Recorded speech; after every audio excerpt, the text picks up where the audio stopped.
like you never lost it. Get out of shape, man. Yeah, I don't. Before you fall off, man, so I can take a spot. I'm joking. All right, whenever you're ready, dogs. Ready? So we'll continue live with my man Titus O'Neil, Mr. Ambassador, Mr. I'm gonna help the whole community out, and I'm gonna take care of everybody behind me. First things first, thank you so much for taking time out today to be here with me.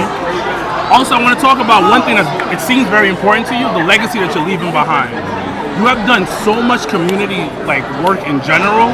Talk to people that people will be like, nah, I'm not going to speak to them, but you have done so much. Why is that with you? What are you trying to accomplish?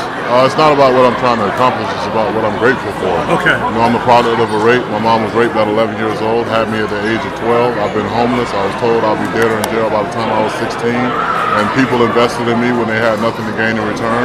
And because of that investment, I became the first person in my family to graduate from high school, the first person in my family to graduate from college twice. I played football at the University of Florida. I'm in the Hall of Fame at the University of Florida. I graduated with honors. I get a chance every day to be something that I never had as a kid, which is a dad. I got 3 amazing kids.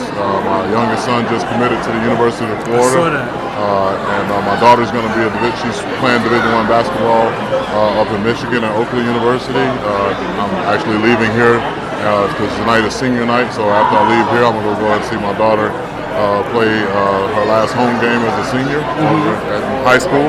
And then my oldest son plays football at UCF. There's a public school that's been renamed after me in Tampa for all the work that I've done there. It's in the 6th highest zip code for kids living in poverty in the state of Florida. And we've been doing some monumental changes over there, shifting the whole landscape of the community, the mindset of those kids. All those kids are just like me, being told what they'll never do, how they'll never be. And you know, it's well documented the work that I do here throughout the city of Tampa, or throughout the area of the Tampa Bay area. They're putting 410 kids in college over the last 15 years. 35 of them are playing in the NFL. My resume speaks for itself, so I don't need to prove to anybody anything. This is what I live and I breathe each and every day. I've been doing it since college. God put me in this position on earth for a reason, and I'm very aware of that I'm a chosen one, not just called, but I'm chosen, and I'm chosen to do certain things. And I never made it about politics, never will make it about religious beliefs, always will make it about people, and because people from all walks of life put me in the position that I'm in today, so therefore I'm going to make sure that I can help all those that want to be good human beings be greater human beings. So you mentioned about you felt that you're the chosen one, correct? Did you ever had was there a moment that you felt that way, or is this something that you always felt like ever since day one? No, that was definitely a time that I felt very insignificant. Really? As a kid, being told I'll never be, what I can't ever do, how I've never been abused, and all these things. Grew up poor too, so it's like when you just look at your surroundings, there's no way somebody can think that they were chosen to be in that position. But for me, now, you know, in the later part of my life, I'm not looking to be successful. I say this all the time. I can be successful in my sleep. I have been successful up to this point. Success is for ourselves. Significance is for others. And that's the life that I'm living throughout the rest of my life, is that I'm going to be significant.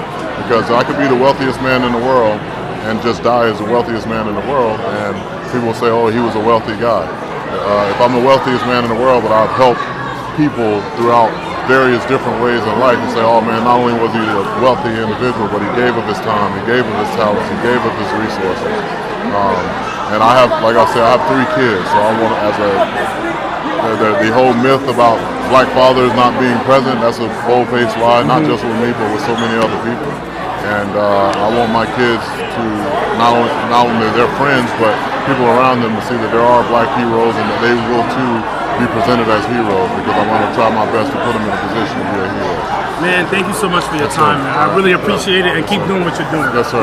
You're really an inspiration. All right, thanks, man. So we'll continue live with Titus O'Neil. Thank you. Thank you.